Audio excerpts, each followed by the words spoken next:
All right, so ready to dive into some seriously thought-provoking stuff? We're tackling Robert Greene's The 48 Laws of Power. This book is like a crash course in history, strategy, and, well, let's just say it doesn't shy away from the more unconventional ways to get ahead. Yeah, unconventional is one way to put it. Greene definitely pulls no punches when it comes to, like, the raw mechanics of power. Whether we like it or not, it's a game we're all playing. Totally. And to really dissect this, we've got excerpts from the book itself alongside this super in-depth summary from StoryShot. It's like getting Greene's unfiltered take and then this like strategic breakdown all in one. Best of both worlds, right? We get the raw insight and the clear framework to actually, like, make sense of it all. Okay, so 48 laws. That's a lot to, digest. Where does Greene even want us to begin this whole climb to the top? Well, he kind of throws down the gauntlet right off the bat, Law 1, never outshine the master. You'd think aligning yourself with someone super powerful is the way to go, right? But Greene says, not so fast. If they start seeing you as the threat, well, game over. So find someone powerful who also happens to be totally non-threatened by you. That seems a tad specific, no. It's about leverage. See, Greene actually says find a weaker leader, someone you can become indispensable to. It's not about being the star, it's about being the, like, essential force behind the throne, the power behind the power, Okay, I have to say, I'm already feeling a little ethically murky about all this, but the intrigue, it definitely outweighs my apprehension. So give me an example, like, how's this played out historically? Think knights. Those guys back in the day, risking it all for their lord, Greene uses them as a prime example. Sure, they were brave and all, but at the end of the day, they were replaceable and easily, let's say, discarded when their usefulness ran out. So loyalty, bravery, all that, it only gets you so far if someone else can, swing a sword just as well as you. Ouch. Yeah, that's the gist of it. Now, Law 2, this one dives into reputation, which, and Greene's pretty adamant about this, is even more crucial than your word. Whoa, okay, strong words. But honestly, in the age of, like, social media where one wrong tweet can ruin you, it kind of makes sense. Right. I mean, think about it. One viral post can be way more impactful than years of, like, actual hard work. But this also ties directly into Law 3, which is all about keeping them guessing. Conceal your intentions. Ooh. Okay, now we're getting to the cloak and dagger stuff. I'm getting serious Art of War vibes. Well, Greene actually uses the example of goals. Talking about them, sure, but never revealing your real objective keeps people off balance. So, like, throw them off the scent. Make them think you're going for point A, when really you've got your sights set on Z. Exactly. Think about, like, military strategy. If your opponent has no clue what your end game is, how can they even counter you? This applies to, like, everyday stuff, too. Negotiations, for example. It's not about being deceitful, but strategically ambiguous, you know what I mean? Ooh, I like that. Strategic ambiguity. So it's less about outright lying and more about, like, playing your cards close to the vest. Exactly. Control the information, control the game. Which leads perfectly into Law 4. Appear flawless, but not too flawless. Because believe it or not, there's a downside to being too perfect. Wait, hold on. Are you telling me there are downsides to, like, being impeccable? My whole worldview is crumbling right now. Okay, think of it this way. Have you ever met someone who is just, like, so perfect it was kind of intimidating? And maybe you felt this, like, twinge of, I don't know, not envy exactly, but maybe a little suspicion? Okay, now that you mention it, yeah. It's like you just assume they're hiding something, right? Or their life is this, like, meticulously crafted illusion. And that right there, that's why Greene says aiming for absolute perfection, it can backfire. Right. He uses that whole biblical story of Joseph and his brothers to make this point. Joseph, he's talented, successful, and his brothers, well, they were so blinded by envy, they sold him into slavery. Wow, okay. That definitely escalates the stakes a bit. It's like the classic tale of tall poppy syndrome, right? You cut down anyone who gets too high, too visible, too successful. The takeaway. Downplay your achievements a little. Let people think luck played a part. You seem less threatening, more relatable. So instead of being the shiniest, most perfect penny in the jar, maybe aim for, I don't know, well-circulated but still valuable. You got it. It's about, like, subtly revealing those strengths without setting off any unnecessary competition or resentment. This is seriously making me rethink every time I've, like, bragged about acing a test or something. A little humility goes a long way. Humility or strategically veiled triumph. Either way, it's about playing the game smart. And speaking of strategy, Law 5 is a bold one. Don't commit to anyone. Ooh, now that sounds spicy. Tell me more. It's about maintaining your independence, Greene's argument is that pledging allegiance too quickly, whether it's to a person, a cause, an idea, it chips away at your power. So play the field. Be Switzerland. Think of it as strategic non-alignment. You become the prize, the valuable one, and then everyone else is working harder to win you over. Like being the swing vote in, I don't know, a tight election or something. Everyone wants you on their side. Precisely. And that actually segues perfectly into one of my personal favorites, Law 6. It is better to speak less than you need to. Ooh, the power of silence. I can already see how this ties into like concealing your intentions, seeming flawless, but not too flawless. Exactly. Speaking less keeps them guessing. Yeah. It adds that air of mystery, you know.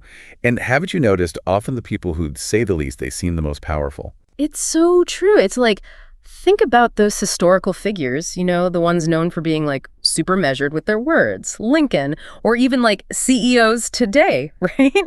They can command a whole room with just one well-placed sentence. Exactly. It's like this aura of, I don't know, gravitas forms around anything they actually do say. Seriously, food for thought. I'm definitely guilty of like over-explaining things sometimes. Greene's probably got me pegged as like totally ripe for manipulation at this point. Maybe, maybe not. Yeah. But you know, that actually takes us right to Law 7. This one tends to raise a few eyebrows. It's avoid the unhappy and unlucky. Yeah, I can see why. That one sounds, I don't know, kind of harsh at first glance. Is Greene really saying we should, like, ditch our friends the second they hit a rough patch? No, not at all. It's more about recognizing that, well, negativity can be kind of contagious. We've all been around those people who are constantly, like, complaining. It's draining, right? And Greene's argument is that prolonged exposure to that kind of mindset, it can actually hinder your own success. So it's like what? Emotional secondhand smoke? Bad vibes are literally bad for your well-being. It's more than that even. It can become like a self-fulfilling prophecy, almost. Surround yourself with negativity and, well, don't be surprised if you start attracting more of it. They even go so far as to call these people infectors. Okay, infectors is a little harsh. But I get the point. It's not about, you know, writing off a friend who's going through a tough time. It's more about setting boundaries, I guess. Protect your own energy and all that. Exactly. Yeah. You can't pour from an empty cup. Right. And honestly, this applies to the people you choose to be around, too. Greene's argument is we should actively seek out those who uplift us, you know, the people who, like, embody the qualities we want to cultivate in ourselves. So ditch the Debbie Downers and go assemble a squad of, like, up with people types. Pretty much. Curate that social circle strategically to, you know, support your own growth. All right. Now, this one's a bit more about, like, practical strategy. Law 8. Always appeal to people's self-interest rather than their mercy or appreciation. Ooh, okay, this is giving me major negotiation 101 vibes. Right. Greene believes that at the end of the day, most people are motivated by self-interest. So whether you want a favor, a promotion, even just someone's attention, frame your request in a way that benefits them. So instead of hoping they're feeling like super generous that day, figure out what makes them tick, what they want, and then appeal to that.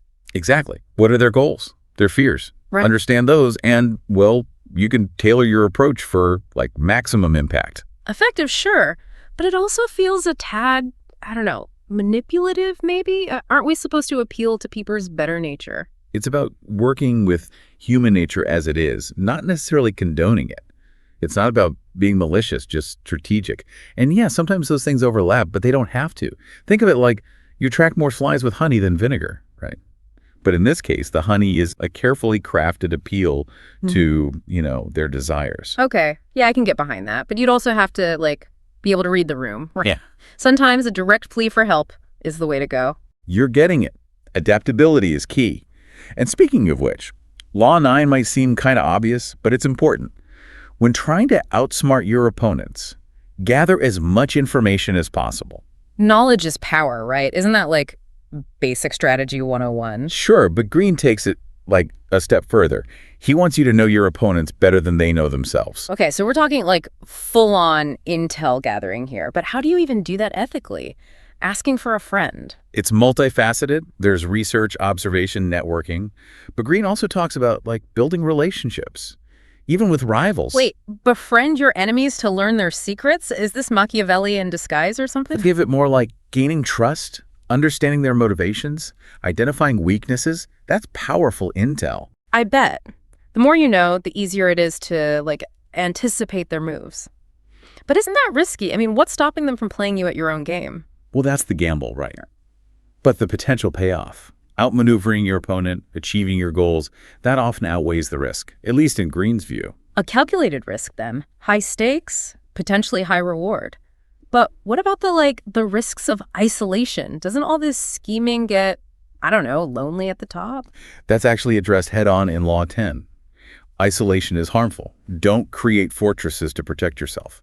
Especially relevant in this day and age, right? It's so easy to get stuck in our own little echo chambers thanks to, the internet and all that. Exactly.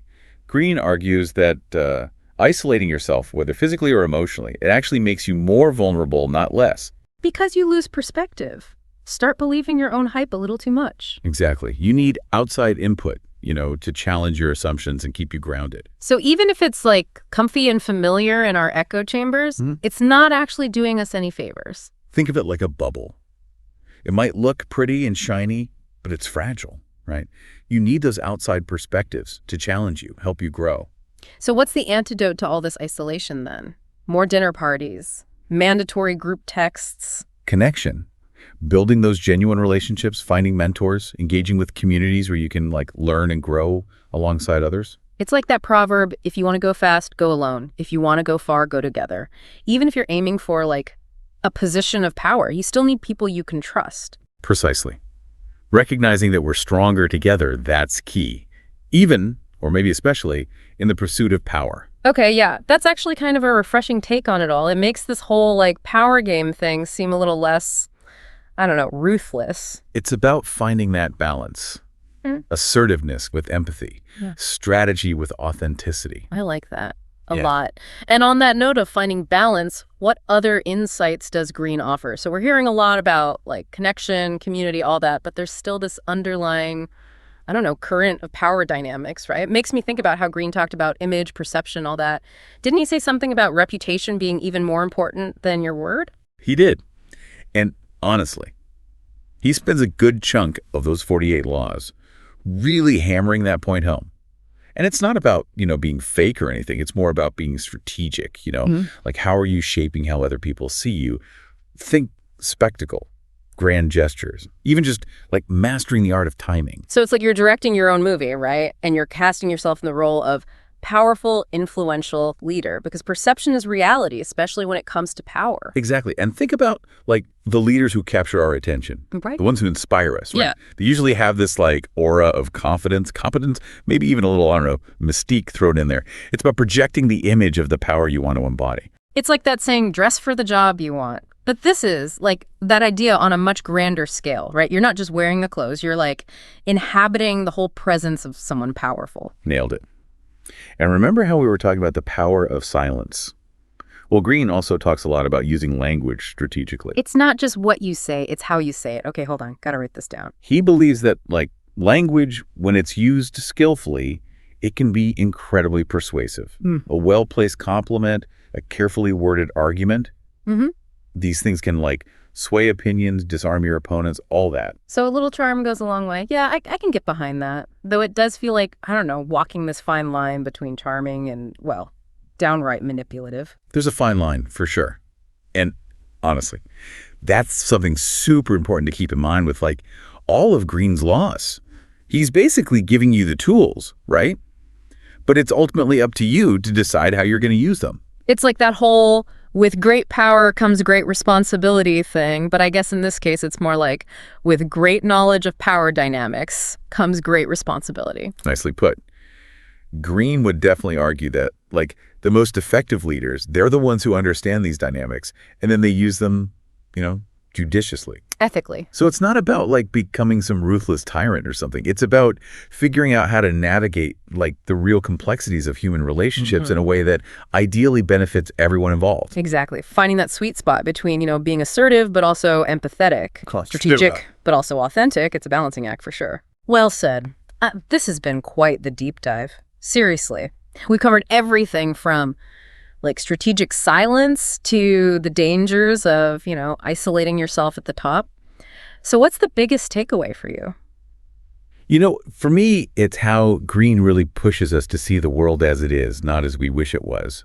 Those power dynamics, they're always there, whether we're paying attention or not. Right. It's he's handing us this toolkit, And he's saying, all right, now you know the rules of the game, so how are you going to play it? Exactly. And that's the question, isn't it? Because like it or not, we're all players in this game.